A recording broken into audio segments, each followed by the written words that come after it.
আমরা পিকনিকে গেছিলাম, পুরোটা তো তুলে ধরতে পারিনি ভিডিওটা। দেখো কিছু কিছু ভিডিও আমি দেখিয়েছি, দেখো আপনাদের কেমন লাগে ভিডিওটি।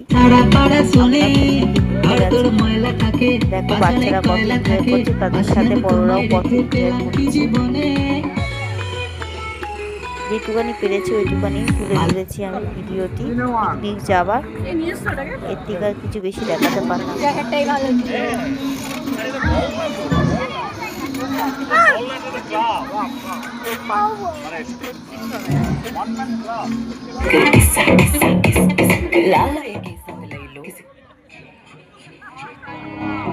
Coach Mamba